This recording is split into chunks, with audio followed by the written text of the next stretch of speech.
Excuse-moi, le milieu de ma phrase a dérangé le début de la tienne. Et c'est toujours réconfortant que de savoir qu'on peut être soutenu peu importe les épreuves. Et je pense que... Quoi ? J'ai l'air de m'en foutre ? Mais non, c'est ma manière d'écouter. Je te dis, je TDAH. Ça me demandait plus d'une minute d'explication, c'est dur pour moi.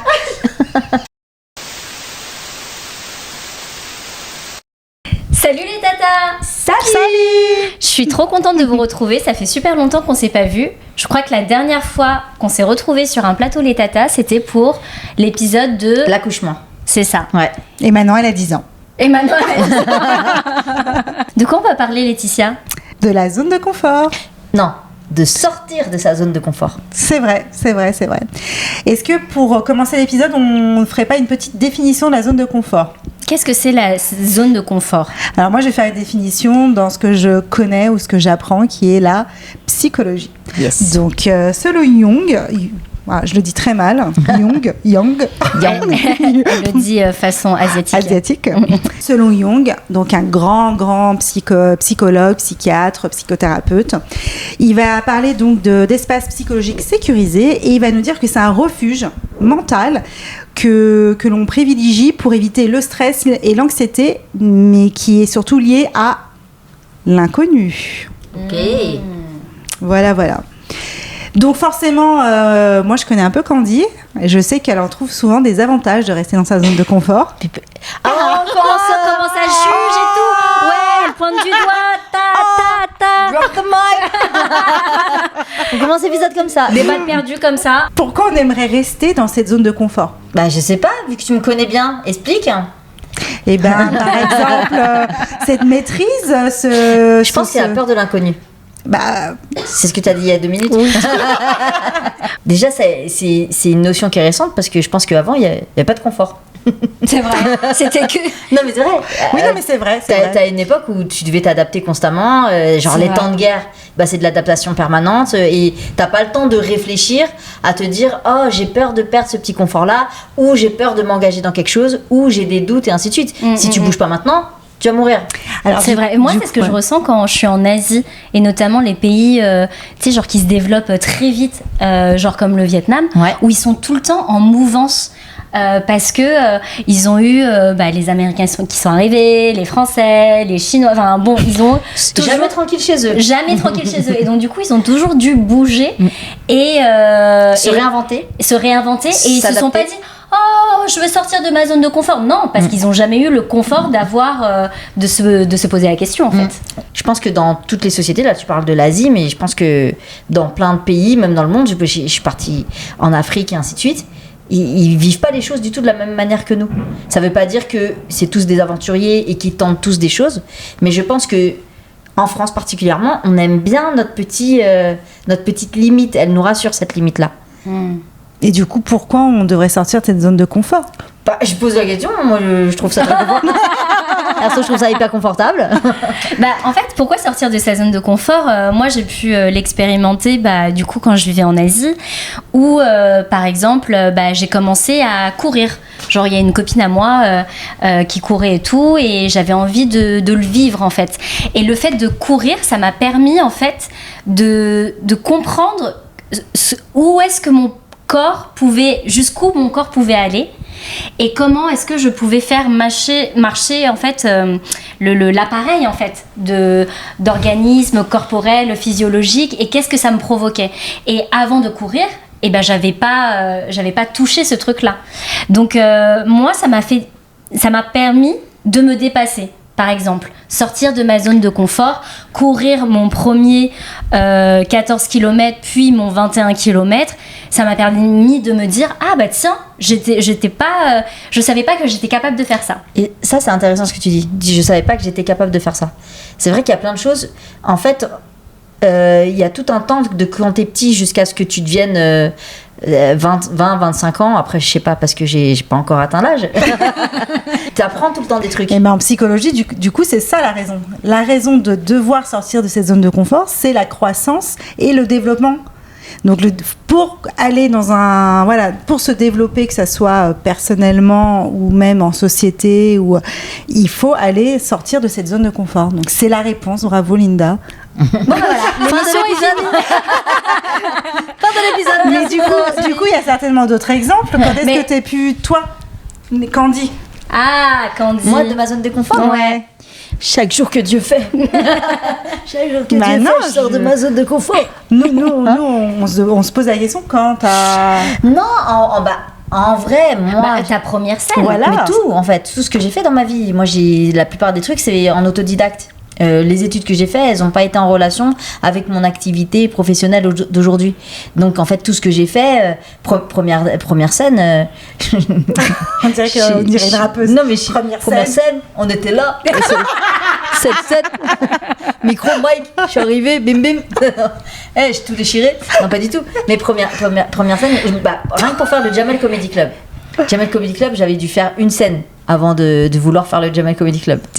Il y a l'inconscience aussi qui te fait sortir de ta zone de confort. Ouais, c'est parce ça. que tu sais pas que t'es fou en fait. Hein. Et cette première scène-là, j'étais allée voir, après cette première scène-là, j'ai dit je vais faire le Jamel Comedy Club. Il y avait la saison 1 qui venait d'être faite, et donc c'était pour postuler pour la saison 2. Et j'étais allée voir Kader Aoun, qui s'occupait du Jamel à l'époque, à la sortie du Casino de Paris, en disant bonjour, je voudrais faire le Jamel Comedy Club s'il vous plaît, comment on peut faire? Avec cette voix-là? Exactement. Et c'est ça qui l'a séduite. Il m'a dit ramène, à l'époque c'était des DVD, et j'avais une scène, je suis revenue le lendemain. Non, mais c'était en 2007, tu vois, et quand j'avais 17 ans. Et donc je ramène ces DVD là. Et c'est comme ça que ça a démarré, saison 2 du Jamel. Mais ce qui est intéressant, c'est que tu dis c'est l'inconscience. Mais peut-être que d'autres personnes diraient non, c'est juste l'envie, ouais. Non, mais comment tu passes de avoir envie de quelque chose à le faire? Il y a un monde, hein. Mais pourquoi ce serait forcément inconscient que d'aller voir un mec pour lui demander quelque chose? C'est une très bonne question. C'est pas forcément inconscient, mais il y a des choses que tu fais pas c'est pas que c'est... En fait, c'est pas... Tu le fais pas de manière non consciente, c'est que tu le fais sans penser aux conséquences. T'es dans l'instant T, en fait. Tu dis, j'ai envie de faire un truc. C'est une forme de courage aussi. Ouais, c'est une forme de courage, et c'est une forme aussi de curiosité. Ouais. Enfin, tu vois, genre... Je me suis dénigrée toute seule, en fait.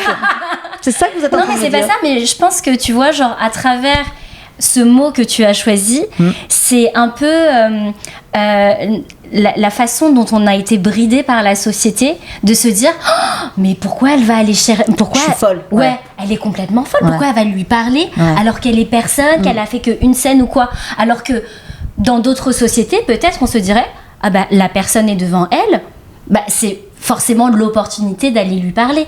Ouais. Pourquoi ce serait forcément inconscient? Après, ce qui est intéressant, c'est que tu dis que c'était il y a un petit moment, et je trouve qu'on était peut-être sortir de la zone de confort à un certain âge, ou même tu disais effectivement quand on est enfant, il y a quand même un peu d'inconscient.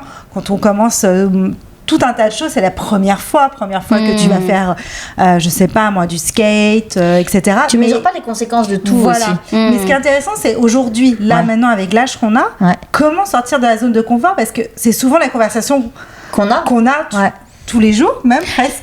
Oui, mais en même temps, vas-y, pardon, non, mais vas-y, je trouve que, excuse-moi, c'est une comme fille, d'habitude. C'est une fille qui avait dit, parce qu'on dit que je suis TDAH, ça m'arrange bien. C'est Elodie Arnaud qui avait dit qu'un jour quelqu'un lui a dit, excuse-moi, le milieu de ma phrase a dérangé le début de la tienne. J'adore cette phrase. Et je me rappelle plus ce que je voulais dire. C'est pour ça qu'il faut que je parle vite. Non, mais toi, par exemple, Laetitia, quand est-ce que t'es sortie de ta zone de confort? Alors, dernièrement, et c'est à cause ou grâce à Linda, tu m'as dit chaude pour le Nouvel An de faire un atelier. Le Nouvel An lunaire. Le Nouvel An lunaire, oui, pardon. Je dis ok, vas-y. Mais en vérité, je disais ça, mais je sais pas si chaude que ça. Hein. Et là, t'es revenue, je sais pas, quelques semaines après, elle dit tiens, c'est bon, t'es sur le programme de la mairie du 13e. Et là, je me dis ah ouais, en fait. Elle, c'est ta zone d'inconfort. C'est celle qui me dérange, qui te gratte dans le dos. C'est quoi ça? Et du coup, bizarrement, oui, tu m'as mis un peu sur le fait accompli. J'étais obligée donc d'y aller, mais en sortant du truc, je me suis dit bah, je veux pas être vulgaire, mais putain de merde. je l'ai fait, quoi. Bref, j'ai animé un super atelier qui était sur la puissance de la femme asiatique. Voilà, donc. Rien que le titre, il est puissant, quoi. Ouais, il est puissant. Mais il y avait rien dedans. C'était creux. Pas de puissance, pas de femme asiatique. Mais on avait des petits beignets qui étaient délicieux. Non, mais du coup, c'est pas la première fois que j'interviens, que ce soit en entreprise, etc. Mais pour toi. Mais là, c'était pour moi. Devant un public peut-être aussi pas acquis. Ouais, voilà, pas acquis. Que tu connaissais pas forcément. Que je connaissais pas. À la mairie du 13, pour un événement assez important. Et bah là, ouais, j'ai flippé. Et là, pour une fois, t'étais pas la petite main exécutante de quelqu'un. Ouais. T'étais ta propre main, ta propre plume, ton propre interprète. Ouais. Ça change des choses. Et bizarrement, après, ça a débloqué plein de choses sur tout un tas de choses qui n'avaient rien à voir, qui ne sont pas reliées comme ça de prime abord à cet atelier. Mais je me suis sentie beaucoup plus puissante. Mais en fait, moi, j'ai rencontré une prof de théâtre à Bangkok qui m'a parlé d'un stage en Biélorussie. Et un stage de théâtre complet qui dure 1 mois. Et de 8h du matin jusqu'à 8h du soir, t'as des cours. Des cours de diction, de danse classique, d'acrobatie, de technique de comédien, de flamenco, de plein de choses que j'ai jamais fait. Des cours de chant, des cours de danse classique. Enfin, des trucs que j'avais jamais fait avant. Et je me suis dit, mais ok, d'accord. Donc en fait, le comédien en Biélorussie et en Russie, c'est tout son corps qui est un outil. Et donc du coup, tous ses organes peuvent servir à quelque chose en tant que comédien. Et je l'ai fait. Et je pense que sans ce stage, je n'aurais pas lancé mon podcast. Parce que ça m'a permis de me détacher de ma voix, de mon image. J'aimais pas ma voix avant, j'aimais pas forcément me voir à l'image. Et quand j'ai commencé le podcast, fallait que j'écoute ma voix. Mais si j'étais pas passée par cette case-là, de stage en Biélorussie où je suis partie toute seule, je connaissais personne, et je pense que... Quoi ? J'ai l'air de m'en foutre ? Mais non, c'est ma manière d'écouter. Je te dis, je TDAH, ça me demandait plus d'1 minute d'explication, c'est dur pour moi.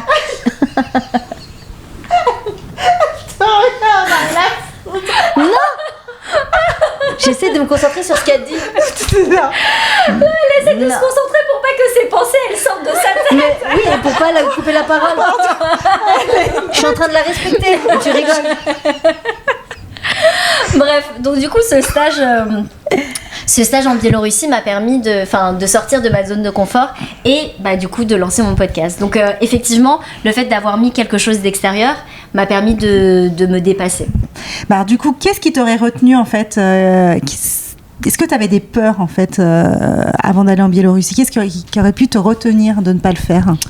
Qu'est-ce qui aurait pu me retenir de pas partir en Biélorussie ? Je pense le fait d'être toute seule et d'être complètement à côté de la plaque, à côté des autres qui étaient là, quoi.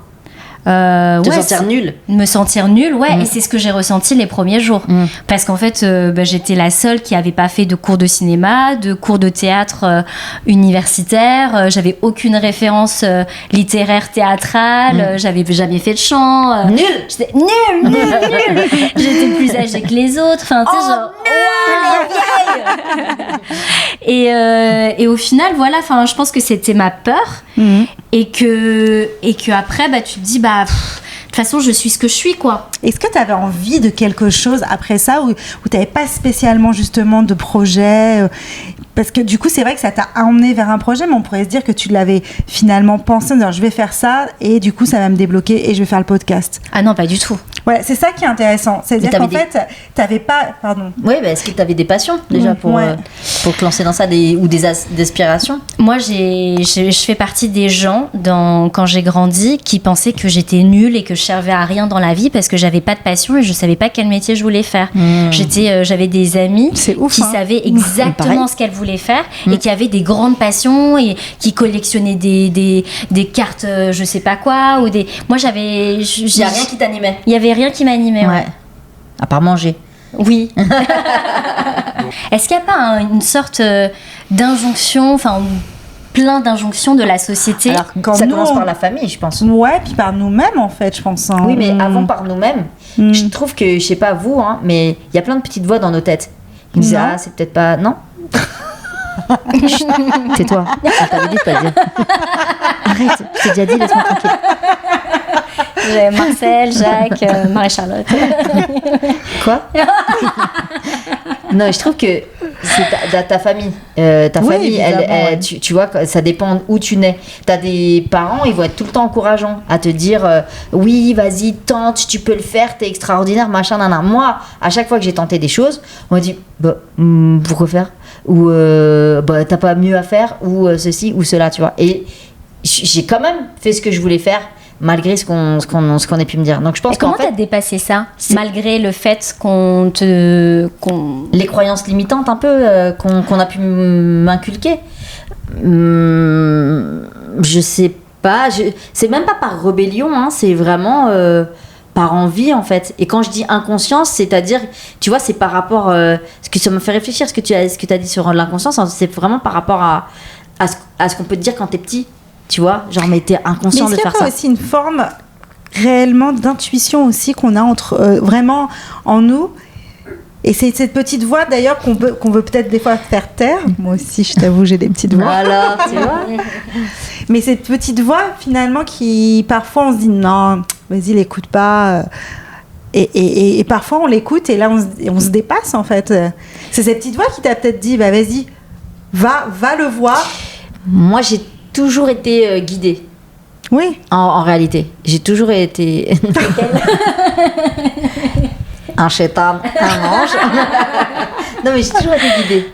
Moi, je dis toujours, la vie, elle t'envoie les courriers. Si tu les ouvres pas, c'est ton problème. Mais t'as Non, mais ça, c'est déposé, hein, piquez pas. Et, ce que je veux dire, c'est que t'as toujours l'information. Après, on en a fait des choses, sortir de notre zone de confort, c'était une très mauvaise idée. Ouais, je pense.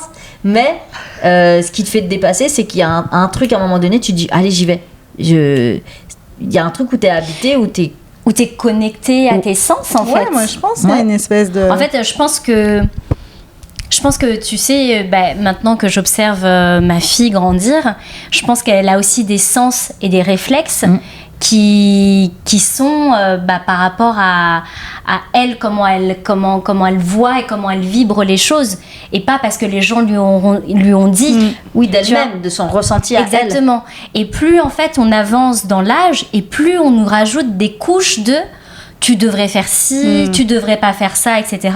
Et donc nos sens sont enveloppés par les injonctions de la société. Et les impressions des uns et des autres. Les impressions des uns et des autres, qui commencent par notre cercle familial, l'éducation à l'école, les amis, la société. Nos peurs aussi. Hein. Ouais, nos peurs aussi. Nous-mêmes, bien sûr. Nos peurs. De toute façon, c'est nous-mêmes les propres blocages. Oui, hein, parce que si on a envie de dépasser ça, on n'écoute pas les autres. Et puis. Et je pense que, voilà, c'est ça, le fait de se connecter à ses sens te permet d'avoir une boussole interne qui va justement, comme tu dis, te guider vers ce qui te fait le plus vibrer et là où tu sens les choses.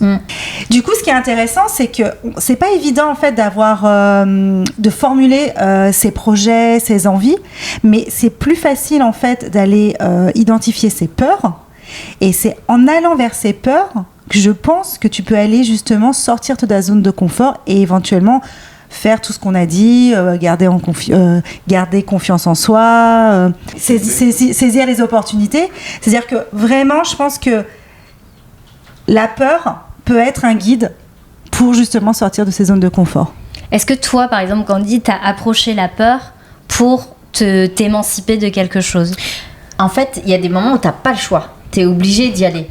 Parce que tu te dis, si je reste là à cet instant T, en vrai, je vais crever. Ouais. Mais crever à l'intérieur de toi-même. Ouais. Donc il y a des choses, toi-même ou ta vie, où t'es poussé à sortir de cette zone-là.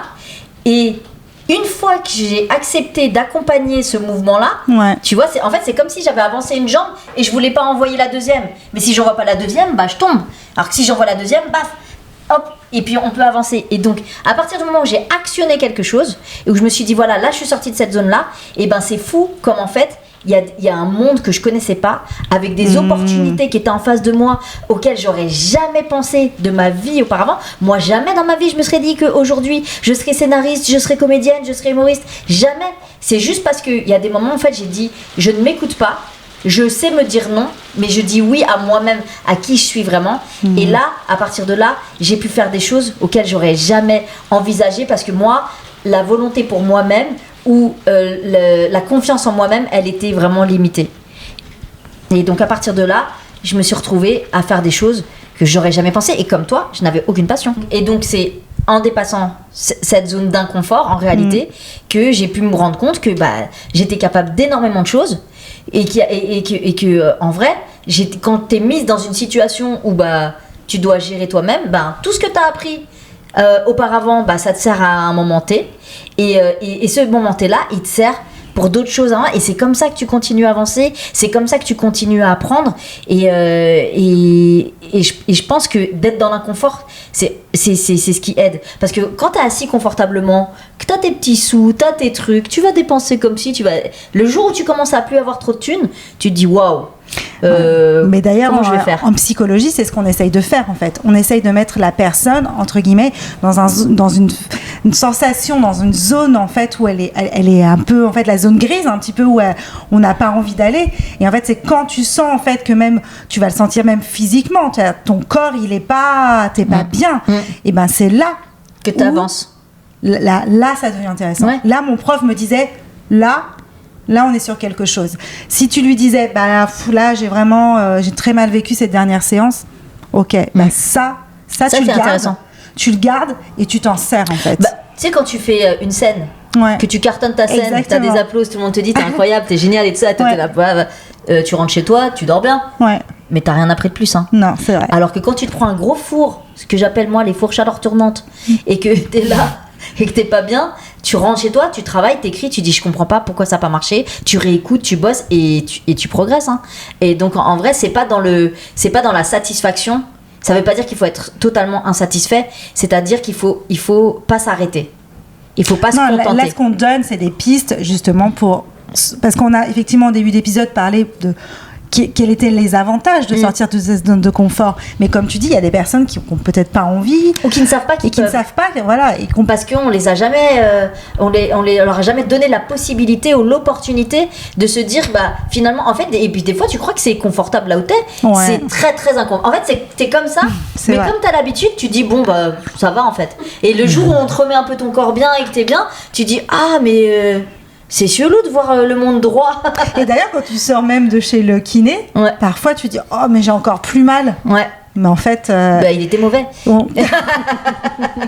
C'est sûr que si tu restes dans l'immobilité, à un moment donné, l'immobilité, tu te nécroses. Que ce soit physiquement, spirituellement, intérieurement, socialement, tout, tu te nécroses. Donc tu peux comme ça mourir d'une gangrène sur place, il n'y a pas de problème. Mais à un moment donné, c'est le mouvement qui te permet d'évoluer, qui te permet d'avancer. Et ce mouvement-là, des fois, t'as pas envie de le faire, tu freines, hein, et tu te trouves toutes les raisons de la terre.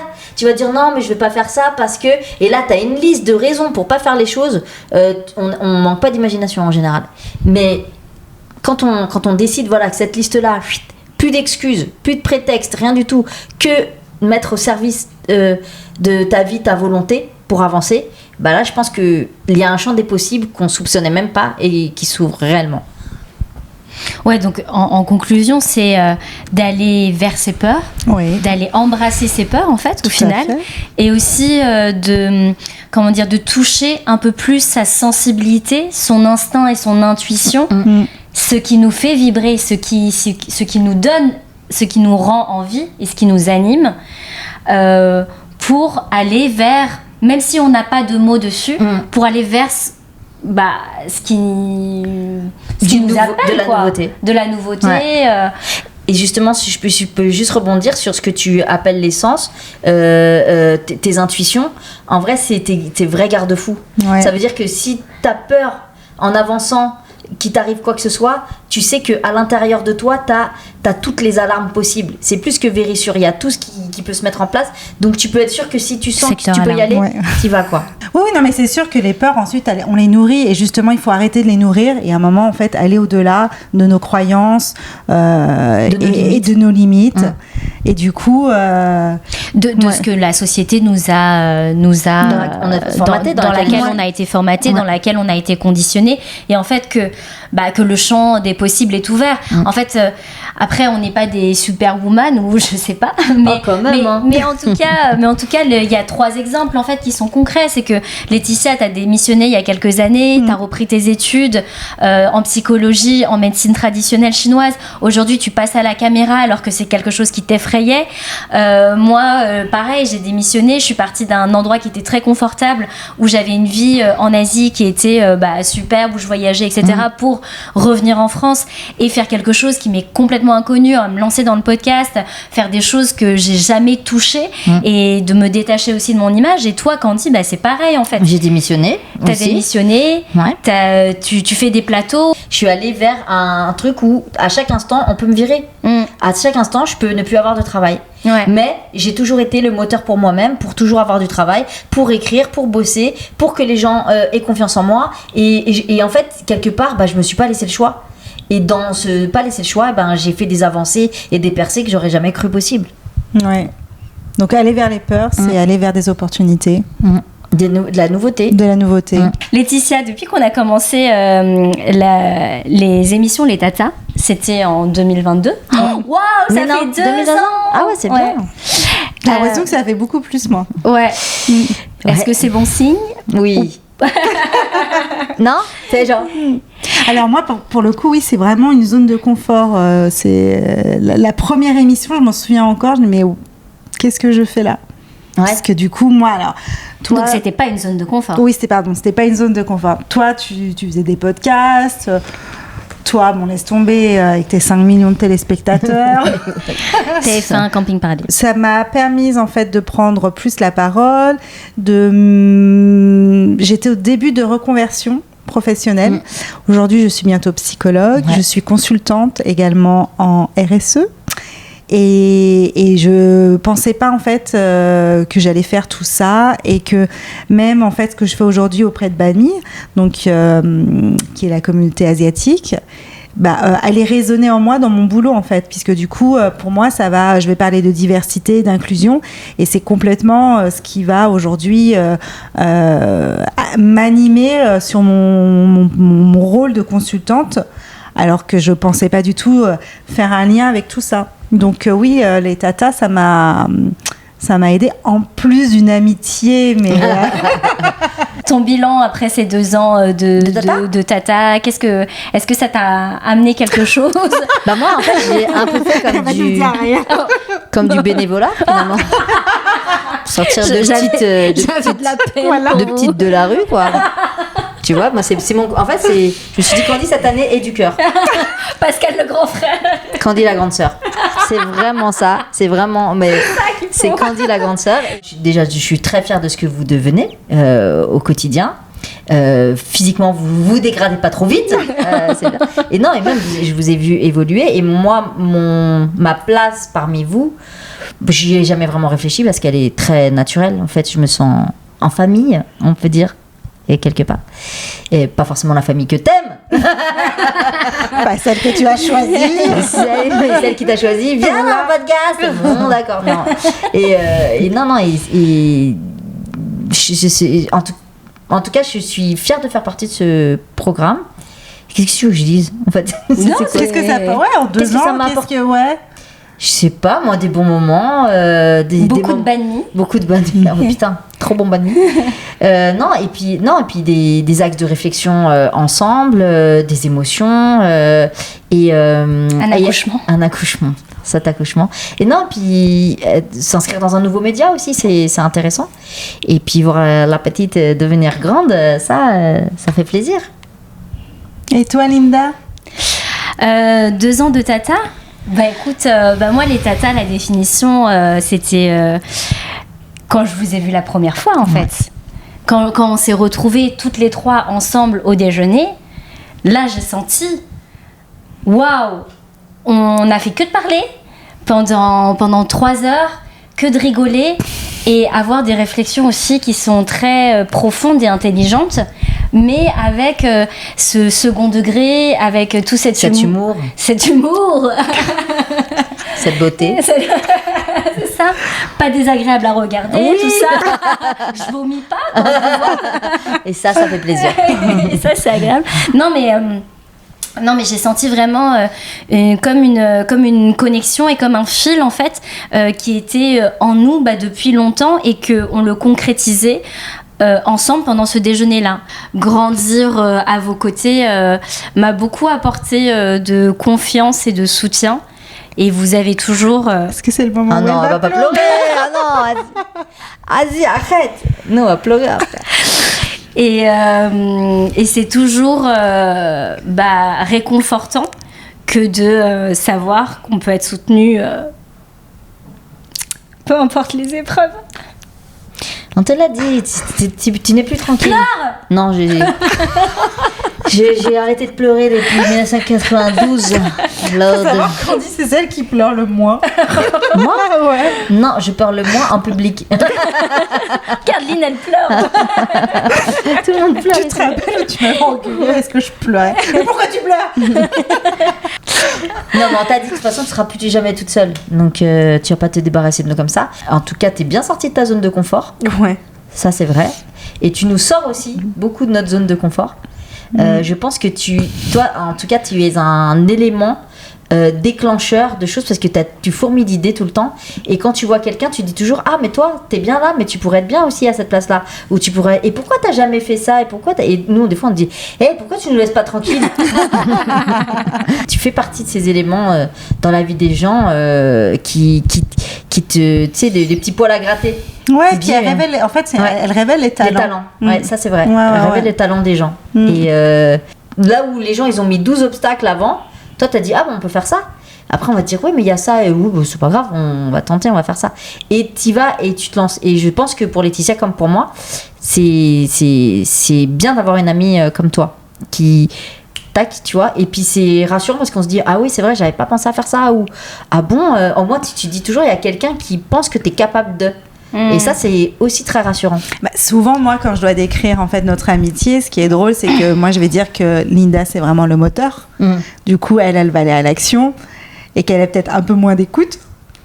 Oui, parce qu'en fait elle est tellement dans l'action elle est dans l'instant T. Et que si je veux quelqu'un qui écoute et qui va pas pleurer, mais je vais plutôt parler à Candy. C'est pas vrai, de fois je pleure.